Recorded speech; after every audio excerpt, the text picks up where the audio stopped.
नमस्कार, क्यापिटल समाचारमा स्वागत छ। म प्रहलाद विष्ट। सुरुमा अहिलेसम्मका मुख्य समाचारका शीर्षकहरू।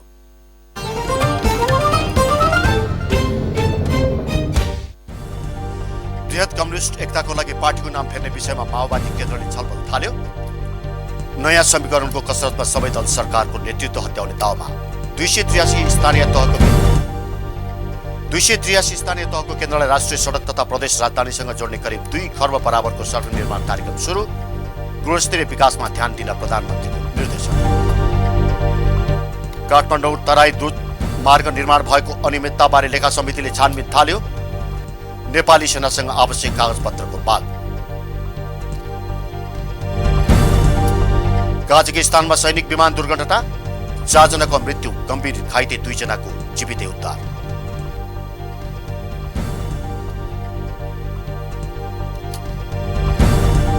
र franchise football Nepal super league NSL आगामी वैशाखमा हुने। प्रतियोगितामा विभिन्न 7 सहरले प्रतिनिधित्व गर्दै।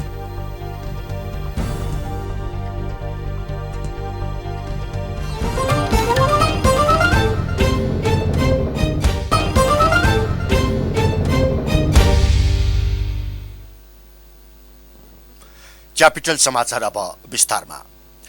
केपी शर्मा ओली नेतृत्वको 2/3 नजिकको शक्तिशाली सरकार आन्तरिक झमेलामा फसेपछि नयाँ सरकार गठन प्रक्रिया थप अनिश्चित बनेको छ। ओली नेतृत्वको सरकार ढालेर नयाँ गठबन्धन गठन गर्ने दौडधुप चलेको 3 साता बिते पनि कसको नेतृत्वमा सरकार बनाउने भन्ने सहमति बनेको छैन। नेकपा एमालेको संस्थापन धारले अझै ओली सरकारको निरन्तरता खोजेपछि दलहरूबीच मत एकता नभएको हो। प्रधानमन्त्री तथा एमाले अध्यक्ष ओलीसँगको राजनीतिक तिक्ततापछि माओवादी केन्द्रले सरकारलाई दिएको समर्थन फिर्ता लिने निर्णय गरिसकेको छैन। वर्तमान सरकारमा माओवादी धारबाट मन्त्री बनेकाहरू अझै सरकारमा छन्।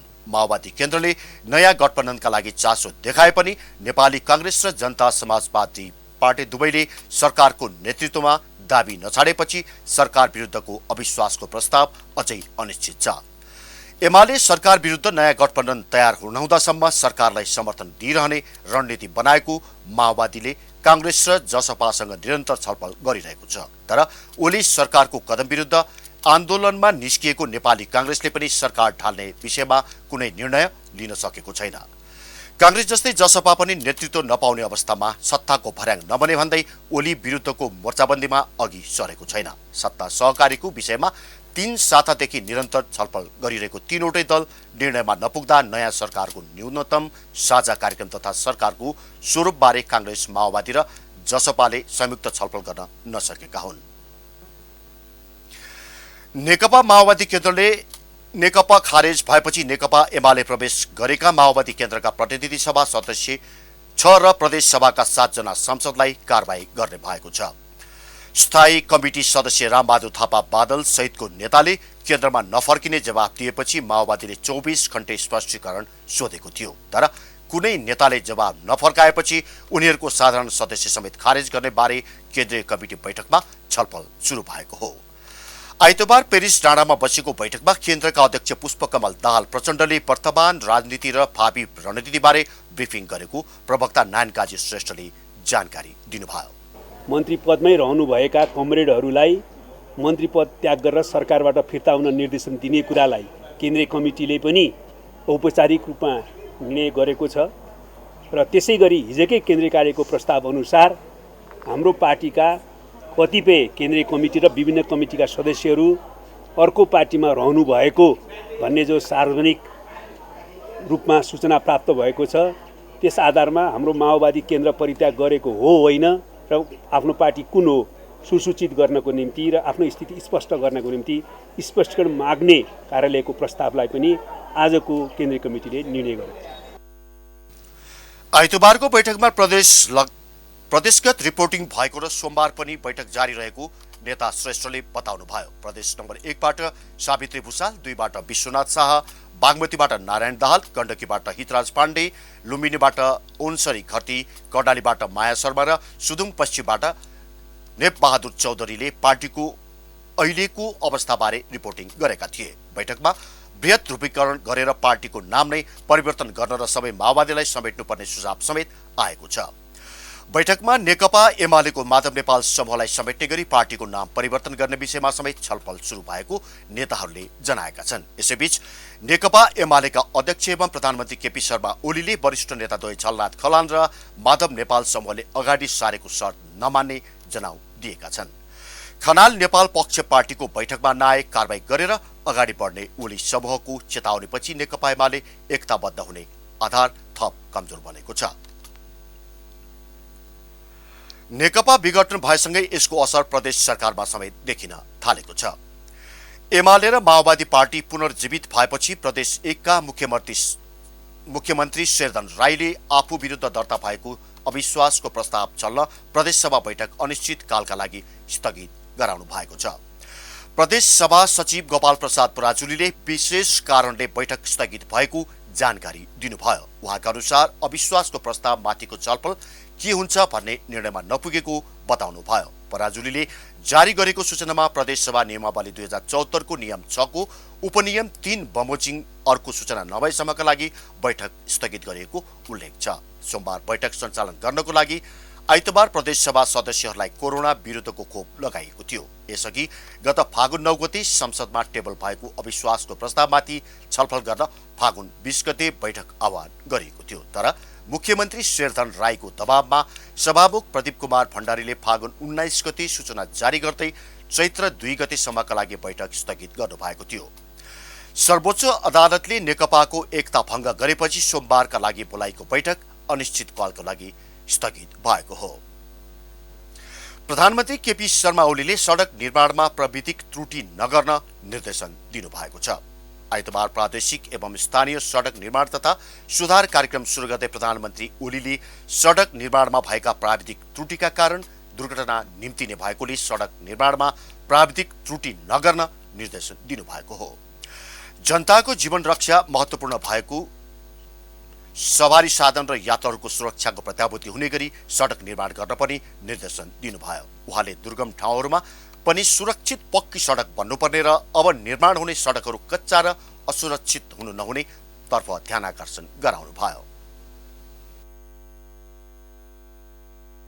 पक्की बाटाहरू, पक्की भन्नाले कालो पत्र मात्रै होइन, त्यसको किनारमा पक्की हुनुपर्छ, त्यसको भित्तातिर पक्की हुनुपर्छ, पहिरोबाट सुरक्षित हुनुपर्छ, किनारबाट गाडी नखसोस्, त्यस प्रकारको डिफेन्स वालहरू सहित पिलरहरू सहित राखिएका सडकहरू, अब बन्ने सडकहरू कच्चा अथवा असुरक्षित सडकहरू हुनु हुँदैन।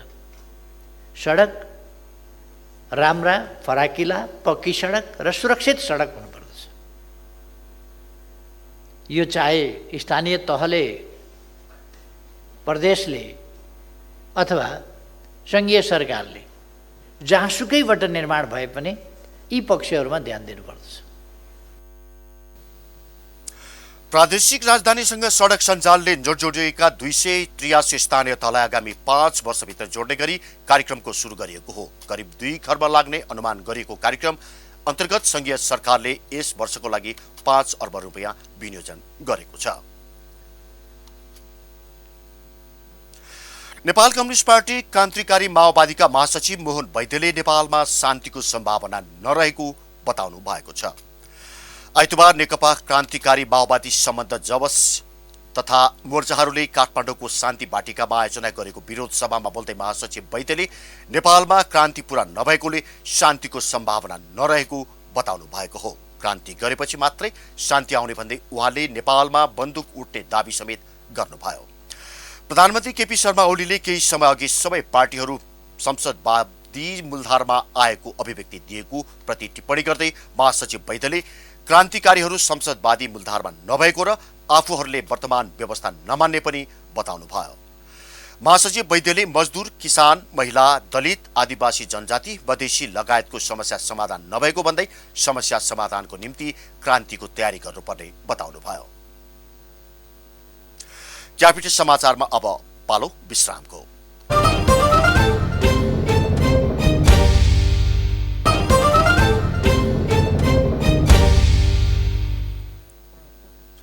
विश्रामपछि क्यापिटल समाचारमा पुनः स्वागत छ। अब बाँकी समाचार। सिराहा मालपोत कार्यालयमा प्रेसर कुकर बम विस्फोट भएको छ। सेवाग्राहीको भिडमा भएको विस्फोटमा 8 जना घाइते भएका छन्। 2 जनाको अवस्था गम्भीर छ। गम्भीर घाइते सोही कार्यालयका नायब सुब्बा र सेवाग्राही दिनेश कुमार भण्डारीको उपचार भइरहेको छ। सिराहाका प्रमुख जिल्ला अधिकारी प्रदीप राज कडेलले बम विस्फोट भएको ठाउँमा गणतान्त्रिक मुक्ति मोर्चा गोइद समूहको पर्चा भेटिएको जानकारी दिनुभयो। प्रदेश प्रहरी प्रवक्ता प्रहरी उपरीक्षक कृष्ण प्रसाईको अनुसार घटना हुनु केही बेर अघि आइतबार नै गोइद समूहका दोस्रो तहका नेता रामविलास यादवले प्रशासनसँग आत्मसमर्पण गरेका थिए। प्रहरीले घटनाबारे अनुसन्धान भइरहेको जनाएको छ। संघीय संसद प्रतिनिधि सभा अन्तर्गतको सार्वजनिक लेखा समितिले तराई मधेस द्रुत मार्ग फास्ट ट्र्याक अन्तर्गत फेज 2 अर्थात् दोस्रो चरणको ठेक्का प्रक्रियामा भएको परिएको अनियमितताको सम्बन्धमा अध्ययन गर्ने भएको छ।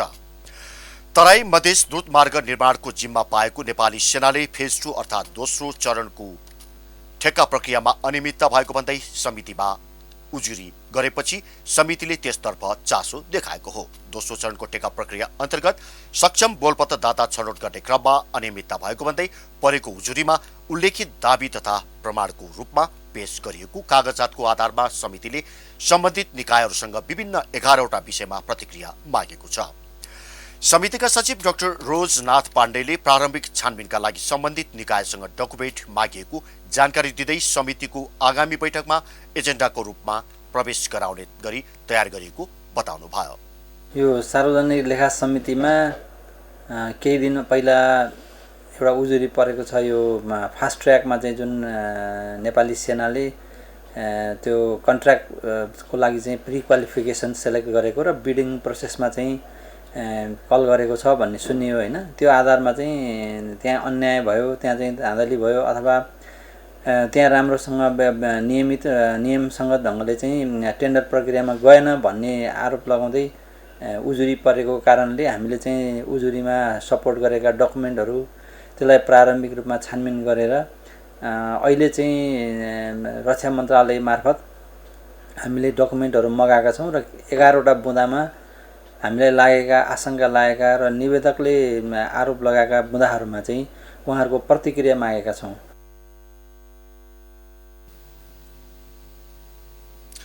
उहाँले राष्ट्रिय गौरवको आयोजना तथा सार्वजनिक महत्त्वको फास्ट ट्र्याक निर्माण कार्यमा प्रतिस्पर्धात्मक मूल्यमा आधारित भएर सक्षम र प्रतिस्पर्धी कम्पनीलाई दिनुपर्ने बताउनुभयो।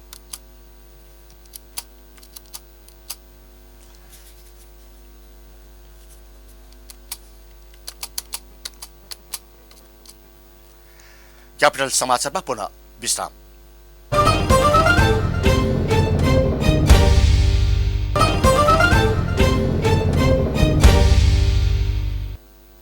विश्रामपछि पुनः क्यापिटल समाचारमा स्वागत छ। अब बाँकी समाचार। हनुमन्ती खोला कोरिडोरमा अवस्थित भौतिक संरचना हटाउन डोजर चलाइएपछि स्थानीयले आपत्ति जनाएका छन्। आइतबार हनुमन्ती खोला कोरिडोरभित्र पर्ने केही भौतिक संरचनामाथि डोजर चलाइएको थियो। यस क्षेत्रमा अवस्थित साख मेटल एन्ड एलाइड इन्डस्ट्री र नेपाल पेन्ट इन्डस्ट्रिज प्रणालीको उद्योग लगायतका भौतिक संरचनामा माथिको आदेश भन्दै डोजर चलेपछि स्थानीयले आपत्ति जनाएका हुन्। सूर्यविनायक नगरपालिकाले 7 दिनभित्र उक्त स्थानबाट उद्योग हटाउन परिपत्र गरेको भए पनि 7 दिनभित्र उद्योग हटाउन नसकिने भन्दै उद्योगलाई यथावत राखिएको थियो।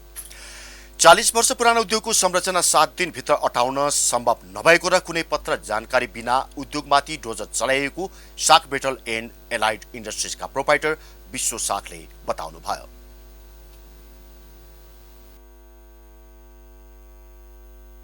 अहिले भत्काउने क्रममा के भयो भनेदेखि यहाँ 11,000 भोल्टेजको लाइन छ र प्यानल्सहरू छ। उद्योगमा यस्तो सेन्सिटिभ चिजहरू हुन्छ, यो पड्किने डर हुन्छ भन्दाखेरि पनि उहाँहरूले त्यो कुरालाई पनि मान्नु भएन। अब भट्टीमाथिको चलिरहेको भट्टीमा डोजर लगाएर झन्डै आग लागि भएर यो सबै चिज यहाँ मतलब यसले के हुन्छ भनेदेखि छिमेकी सबैमा पनि आगि लाग्ने डर हुन्छ। यसरी कुनै पनि संरचना उद्योगको 40 वर्ष पुरानो उद्योग संरचना 7 दिनभित्र भत्काउन भने सम्भव हुँदैन हैन। यो कुरामा न सिडिओ साहब सुन्न चाहनु भइरहेछ न कुनै निकायले सुन्न चाहनु। यसरी जबरजस्ती गर्ने हो भनेदेखि हामी नेपाली नागरिकहरू हामी लोकतन्त्र र गणतन्त्रको कुरा गर्छौँ। हाम्रो अधिकार खोइ त मेरो सम्पत्तिमा यदि सरकारलाई चाहिएको हो भने त मैले क्षतिपूर्ति पाउनु पर्यो, मैले टाइम पाउनु पर्यो, मैले के पाउने कस्तो पाउने भन्ने कुरा हुनु पर्यो, न त मैले क्षतिपूर्ति पाएको छु। विकासको नाममा किसानलाई सुकुम्बासी बनाउन लागेको स्थानीयले बताएका छन्। यसैगरी भत्काउँदा किसानको हजारौं रोपनी जग्गा नाश हुने भन्दै सरकारले क्षतिपूर्ति दिनुपर्ने माग स्थानीयको छ। स्थानीय सरकारले समेत व्यवस्था गरी जबरजस्ती डोजर चलाइएको हनुमन्ती खोला करिडोर पीडित समितिका संयोजक ओम श्रेष्ठले बताउनुभयो। दायाँ र 20 मिटर बायाँ जमिन लिँदाखेरि यहाँका नागरिक किसानहरूको केही नभए पनि यो राधे राधे हाल जहाँबाट यो भट्काउने कार्य सुरु गरिएको छ मनोहर दोभानसम्म जाँदा करिब 1000 रोपनी जग्गा किसानको जान्छ। अब माथिको आदेश भनेर श्री साहबको आदेश भनेर बिना पत्र बिना निर्देशन पर्चा केही नल्याइकन जबरजस्ती यो अहिले चाहिँ भड्काएको रहेछ। स्थानीयले आफूहरू विकास विरोधी नभएको भन्दै विकासको नाममा स्थानीयको विनाश गर्न नहुने बताएका छन्। सम्बन्धित निकायले उचित क्षतिपूर्ति दिनुपर्ने उनीहरूको भनाइ छ। नेपालमा पछिल्लो 24 घण्टामा थप 53 जनामा कोरोना भाइरस संक्रमण पुष्टि भएको छ। गत 24 घण्टामा 2615 जनाको स्वाब परीक्षण गर्दा 53 जनामा कोरोना संक्रमण पुष्टि भएको हो। यो सहित कोरोना संक्रमितको कुल संख्या 2,75,231 पुगेको स्वास्थ्य तथा जनसंख्या मन्त्रालयले जनाएको छ।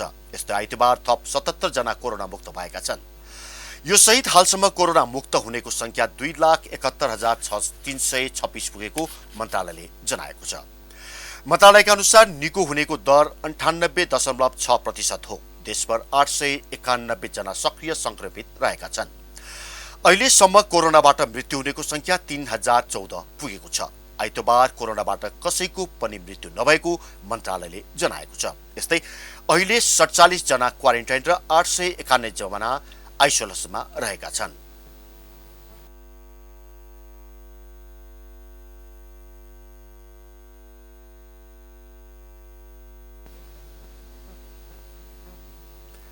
अब पालो आर्थिक समाचारको। चैत्र महिनाको पहिलो दिन आइतबार शेयर बजार 51 अंक भन्दा बढी धेरैले ओह्रालो लागेको छ। नेपाल स्टक एक्सचेन्जमा कारोबार हुने होटल तथा पर्यटन र हाइड्रो पावर बाहेकको सबै समूह घटेका छन्। शेयर कारोबार मापक नेप्से परिसूचक 51.23 अंकले 2407 अंकमा झरेको छ। क वर्गका कम्पनीहरूको कारोबार मापन गर्ने सेन्सिटिभ इन्डेक्स पनि 10.10 अंकले 435.13 अंकमा झरेको छ। दिनभर भएका 60,973 कारोबारबाट 211 कम्पनीका 79,03,704 किता शेयर किनबेच भएका छन्। कारोबार रकम भने 4,95,27,22,195 रुपियाँ पुगेको नेप्सेले जनाएको छ। साताको पहिलो दिन आइतबार नेपाली बजारमा सुनको मूल्य बढेको छ। आइतबार सुन तोलामा 400 रुपियाँले बढेर 86,600 रुपियाँमा कारोबार भएको नेपाल सुन चाँदी व्यवसायी महासंघले जनाएको छ। यसअघि गत शुक्रबार सुनको मूल्य तोलामा 86,200 रुपियाँ थियो। यस्तै आइतबार चाँदीको मूल्य भने स्थिर छ। चाँदी आइतबार तोलामा 1,270 रुपियाँमा कायम गरिएको छ। यो सँगै हामी क्यापिटल समाचारको अन्त्यमा छौं। अन्त्यमा मुख्य समाचारका शीर्षकहरू फेरि एकपल्ट।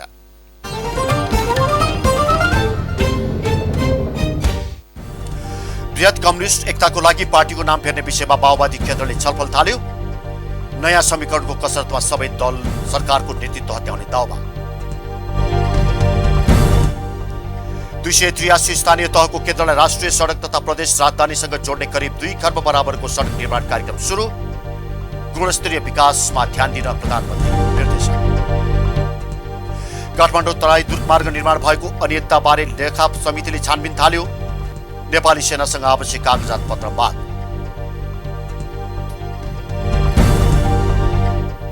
कजाकिस्तानमा सैनिक विमान दुर्घटना, 4 जनाको मृत्यु, गम्भीर घाइते 2 जनाको जीवितै उद्धार।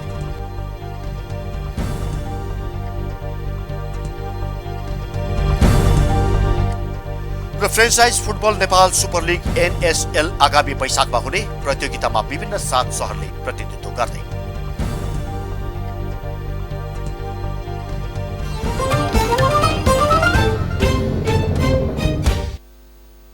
हवस् त क्यापिटल समाचार अहिलेलाई यति नै। सूचना, मनोरञ्जन तथा ताजा समाचारको लागि क्यापिटल टेलिभिजन हेर्दै गर्नुहोला। नमस्कार।